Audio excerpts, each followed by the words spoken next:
lumapit tayo sa Pangulo bilang iisang boses at manawagan po tayo kung maaari ibalik niya na sa atin ang mandato na totoo naman na nabigo mula sa sarili niyang bibig. Hindi niya alam ang nangyari dun sa 3 taon at patatawarin natin siya, pero bumitaw po sana siya. Amen? Amen! Kakanta tayo. Okay pa ba? Parang nalungkot na kayo. Huwag na tayo. Confused pa ba?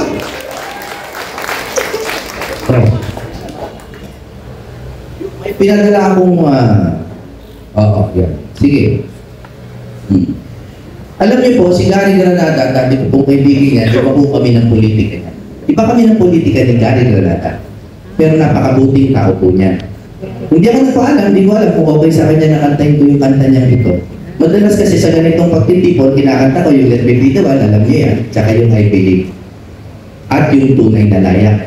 Pero ito pong awitin na to ay tungkol sa faith, hope, and love. Sino po ba Katoliko dito o Kristiyano?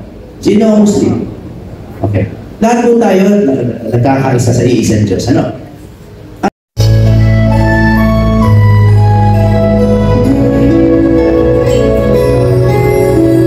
Naririnig ko ba ang tawad pag-ibig ng buhay ko sinta at alam pasit at ang sabi ng matatanda, siya ay maalwan, ako'y duka.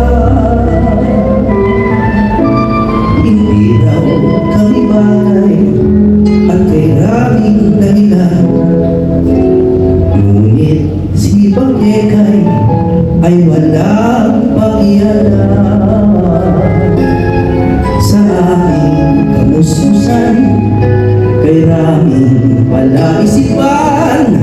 Ngunit 3 bagay ang aking natutunan: ang pag-asa'y walang hanggan, pag-ibig ay walang hadlang, at dilipan ang saranggola sa ulan.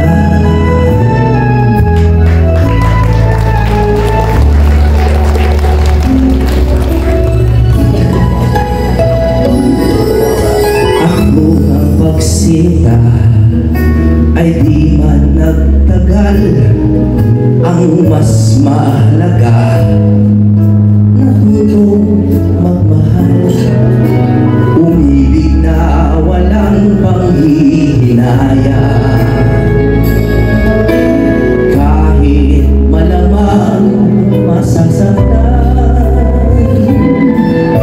Kanina lang sa aking tabi may aling lumiko, at sa pagmamadali nasagi ang aking puso.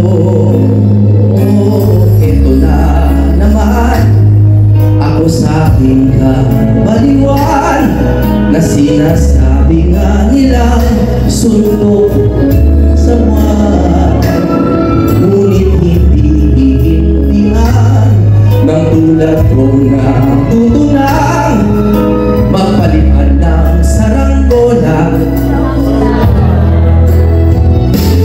gaya ng laging sinasabi ko. O siya nawa, siya na nga ang totoo.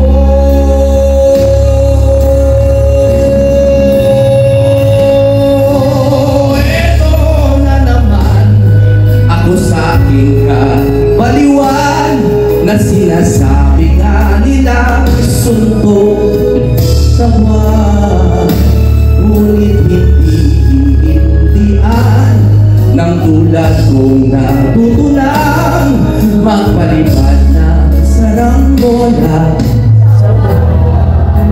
50 years old na. Ito ako, tumatanda, nakahandang panindigan ang bato